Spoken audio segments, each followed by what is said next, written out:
Hello and welcome to another edition of Mailbag.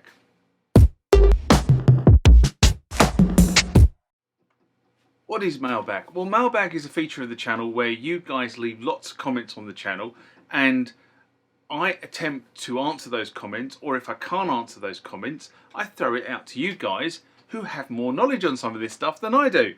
So let's get into the first mailbag of this session.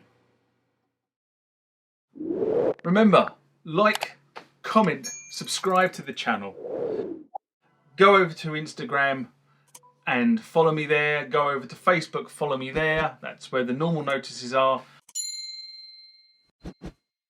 And consider becoming a Patreon. Next one comes from Andy Warren, and this was in response to Korg Kronos 3, a game changer or just an update. Sunday morning rant I did in January 2025. And Andy writes, "Hi there, the new Korg Kronos 3 has a brand new motherboard and the startup time is now just 48 seconds. Woohoo!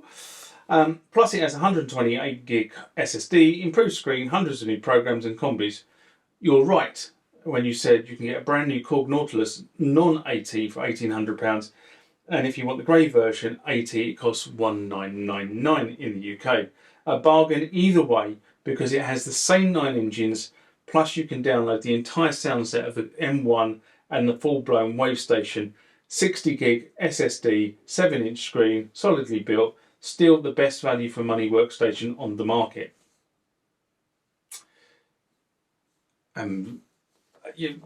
What can I say? Comments are spot on.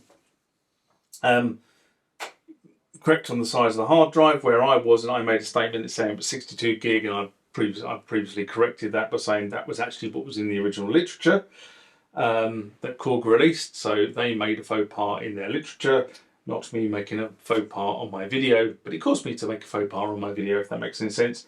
But now the Korg website does actually correctly state it's 120 gig hard drive. The Nautilus, I think at the moment, if you're looking for a fully fledged workstation, Korg Nautilus makes a hell of a lot of sense. You get a lot of workstation for under £2,000 UK at the moment. But if you think about where they're positioning the Kronos 3, for an extra £1,200 you get Kronos 3. And that's shiny and new and comes with all the good Kronos goodness. So what I suspect is that Korg may, once the Kronos is launched, port all the M1 sounds to the Kronos platform. I'll be surprised if they didn't do that. I'm surprised if they didn't do the wave station pack to the Kronos platform.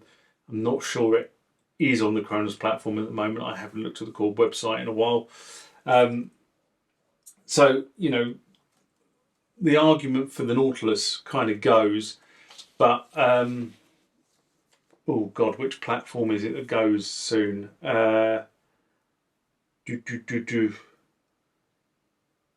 Cross. I think it's the Cross, is it? The Cross is being deprecated.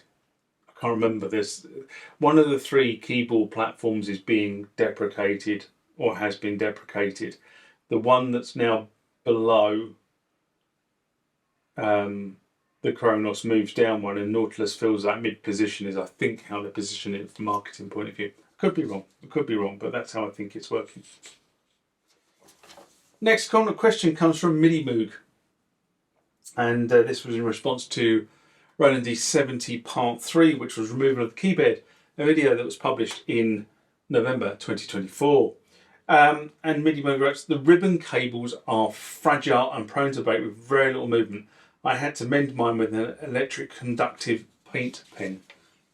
And I've seen many people do that. And you've not said a truer word about these old machines, and especially these plastic-based ribbon cables, which over time become fragile. And that's really what the problem is here, is that there's a degree of fragility to it. And I'm always really, really conscious about putting too much strain on any sort of ribbon cable, any sort of connector when I disconnect it. You know, quite often you'll see me grab the connector by both sides with a set of pliers so I can get an equal grip on it.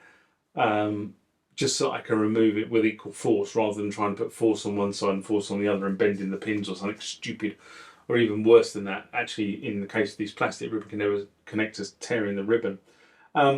There is a good piece of news on this though, that if you go on Facebook and you trawl through the D-70 forum and you trawl through the U20 forum, which are the two ribbon cables that I know rip on a regular basis when people try to do maintenance, there are a couple of people on there, whether it's the same person selling both, I'm not sure, but there are a couple of posts on there about people selling replacement kits.